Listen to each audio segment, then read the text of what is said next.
বিদ্যালয়ের সম্মানীয় শিক্ষক জনাব মোর্শেদুল হক স্যার তার মূল্যবান বক্তব্য রাখবেন। ওনাকে অনুরোধ করছি বক্তব্য রাখার জন্য।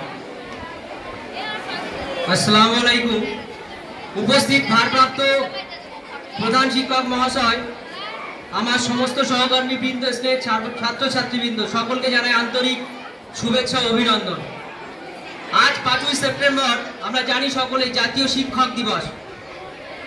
এই অনুষ্ঠানের সমাপ্তি লগ্নে এসে তোমাদেরকে আমি আর জোর করে এখানে আটকাতে চাইছি না, কারণ এই গরম আবহাওয়ার মধ্যে যদি এই বক্তব্যকে দীর্ঘায়িত করি তাহলে সেই শরীর খারাপ হলে যেমন ওষুধ ইচ্ছা না হলেও তিতে হলেও কোনো রকমে খেতে হয়, কারণ হচ্ছে আমাকে সুস্থ করার জন্য। তো তোমাদেরকে যদি জোর করে আটকে রাখি তোমাদের ইচ্ছা থাকবে না, কিন্তু ওই ওষুধ খাওয়ার মতোই হবে। তো যাই হোক, 2-4 কথার মধ্যে আমি আমার বক্তব্য শেষ করতে চাইছি। আজ 5ই সেপ্টেম্বর জাতীয় শিক্ষক দিবস, যার জন্মদিনকে কেন্দ্র করে তিনি ডক্টর সর্বপল্লী রাধাকৃষ্ণন। আমার তো খুবই আনন্দ হয়, খুবই খুশিতে আমি আত্মহারা হই, কারণ আমি একজন শিক্ষক। আর শিক্ষকদেরই জন্য এরকম একটি স্পেশাল দিন বা বিশেষ একটি অনুষ্ঠান, যেটি প্রতি বছর একটি নির্দিষ্ট দিনে পালিত হয়। তো আমার তো মনে হয় এরকম প্রত্যেকটি মানুষ যারা যে যে পেশার সঙ্গে জড়িত, তাদের পেশার জন্য এরকম একটি নির্দিষ্ট দিন থাকলে সবাই খুশি হবে।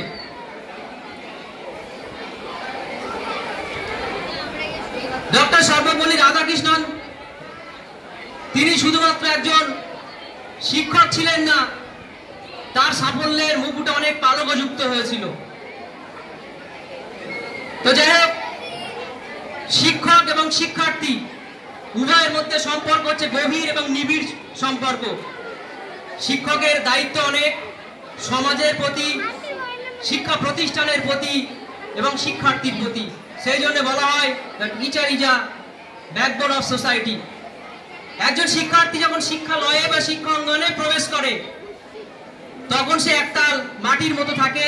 শিক্ষক তিনি তার সার্বিক প্রচেষ্টার দ্বারা তাকে সাফল্যের শিখরে পৌঁছে দেওয়ার জন্য তার প্রচেষ্টার মধ্যে যোগদান দেওয়ার চেষ্টা করে।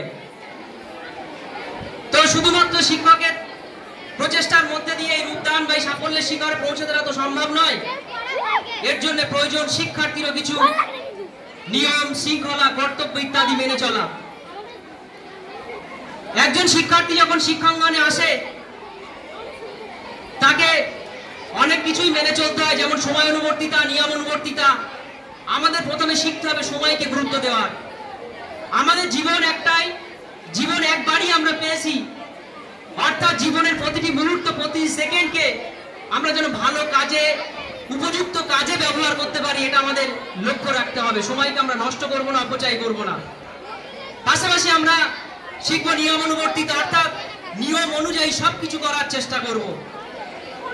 আর একজন শিক্ষার্থীকে সাফল্যের শিখরে যেতে গেলে প্রথম তার যেটি প্রয়োজন সেটি হচ্ছে শৃঙ্খলাবোধ। শিক্ষা প্রতিষ্ঠানে আসার পরে সেই শিক্ষা প্রতিষ্ঠানের কিছু নির্দিষ্ট নিয়ম, কিছু নীতি, কিছু শৃঙ্খলা এগুলো থাকে, এগুলো আমাদের মান্যতা করেই চলতে হয়। দেখো, সব ওষুধ কখনো সুস্বাদু হয় না, কিন্তু তবুও আমাদের সেটাকে সেবন করতে হয়। কারণ জানো, কারণ আমাদের সুস্থ হতে হবে।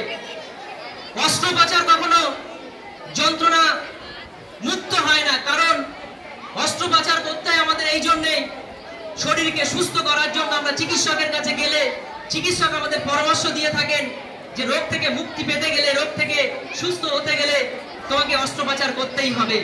ঠিক তেমনই তোমরা যখন শিক্ষাঙ্গনে প্রবেশ করো তারপর পরই একজন শিক্ষক তার শিক্ষার্থীকে সঠিক ভবিষ্যতের দিশা দেখাতে গিয়ে প্রত্যেকটি পদে পদে তোমাদেরকে নির্দেশনা দিয়ে থাকেন, এবং এই শৃঙ্খলা বোধ যাতে তোমরা মেনে চলো তার জন্য কিছু কিছু সময় নির্দয় হয়ে থাকেন। কখনো কখনো দয়ালু বা দয়াবান কাজকে করতে গেলে নির্দয় হতে হয়। যেমন বনের যত প্রাণী আছে তার মধ্যে সব থেকে লম্বা জন্তু বা প্রাণী বলতে পারি আমরা জিরাফ। একটা মা জিরাফ যখন তার বাচ্চাকে প্রসব করে, সেই মা জিরাফ দাঁড়িয়ে দাঁড়িয়ে বাচ্চাকে প্রসব করে।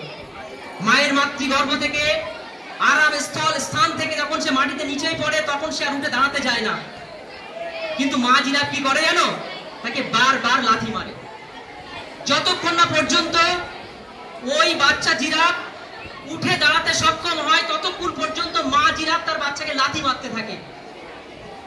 এর অর্থ কি? মা জিরাফ তার বাচ্চাকে লাথি মারলো কি ভালোবেসে নাকি শাস্তি দেওয়ার জন্য? অবশ্যই তাকে ভালোবেসে লাথি মারলো। কারণ কি জানো? সে যদি উঠে দাঁড়াতে না পারে তাহলে বনের সাপাত সংকুল যে সমস্ত প্রাণী তাদের মাংসাশী প্রাণীদের খাদ্যের ভক্ষণ করে নেবে, অর্থাৎ তাদের খাদ্যে পরিণত হবে। তাই তার আত্মরক্ষার জন্য, তাকে বাঁচার জন্য তাকে লাথি মারা হয়েছে। সুতরাং আমরাও মাঝে মাঝে, তোমরাও কিছু কিছু এই শৃঙ্খলাকে না মেনে উশৃঙ্খল হয়ে যাও। তোমরাও মাঝে মাঝে এই নিয়ম নীতিকে মানতে চাও না। তাই তোমাদের এই শৃঙ্খলা প্রয়োগ করার জন্য, তোমাদের এই নিয়ম নীতি মানার জন্য আমরা কিছু কিছু সময় তোমাদের উপর হয়তো শাস্তি প্রয়োগ করি, বেত্রাঘাত করি। তার মানে এই নয় যে তোমাদেরকে আমরা ভালোবাসি না, তোমাদেরকে আমরা সঠিক নির্দেশনা দিতে চাই না।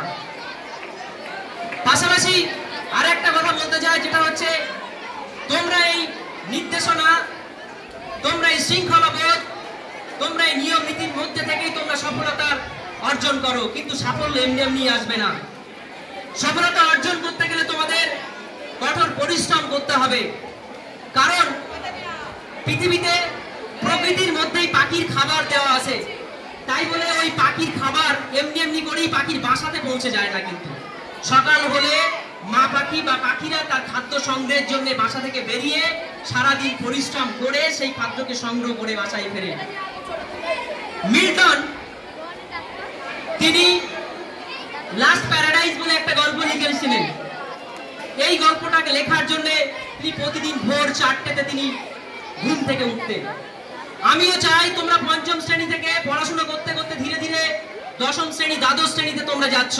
দ্বাদশ শ্রেণীর পর থেকে শিক্ষাঙ্গন থেকে তোমরা অন্যত্র শিক্ষা অর্জনের জন্য তোমরা চলে যাচ্ছ। কিন্তু আমি চাইছি যে সাফল্যের শিখরে যাওয়ার জন্য মিল্টন যেমন ভোর 4টেতে উঠতো, তোমরা কঠোর পরিশ্রম, নিরলস অধ্যবসায়ের জন্য তোমরাও একটা নির্দিষ্ট লক্ষ্য রাখবে, তার জন্য কঠোর পরিশ্রম করবে। তাহলেও তোমরা সাফল্যের শিখরে পৌঁছাতে পারবে। সাফল্য এমনি এমনি তোমার হাতে ধরা দেবে না। এটা ওই সামনের দোকানের 5 টাকার একটা লাড্ডু বা মোয়া নয় যে তুমি যাবে 5 টাকা থেকে কিনে নিয়ে তুমি খেয়ে নিলে বা সেই রকম তুমি পেয়ে যাবে। সেই সাফল্য অর্জন করতে গেলে তোমাকে কঠোর পরিশ্রম আর ধৈর্য এবং নিরলস প্রচেষ্টার মাধ্যমে পাওয়া যায়। তো আমি চাইবো প্রত্যেকে তোমরা কঠোর পরিশ্রমের মধ্য দিয়ে সফলতা অর্জন করো এবং সাফল্যের শিখরে পৌঁছে যাও।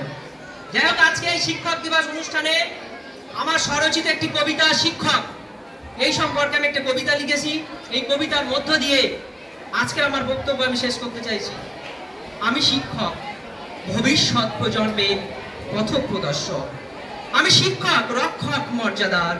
আমি শিক্ষার্থীর বার্তার প্রেরক। আমি অনুপ্রেরণাকারী, শিক্ষার্থীর চরিত্র গঠনকারী। দুর্বল আর ভীত সন্ত্রস্তকারদের প্রতিনিয়ত উৎসাহ যোগায়, যাহাতে তারা পৌঁছাতে পারে সাফল্যের দোরগোড়ায়। আমি স্বপ্ন দেখাই শিক্ষার্থীর সাফল্যের, কারণ আমি মানুষ গড়ার কারিগর। ধন্যবাদ।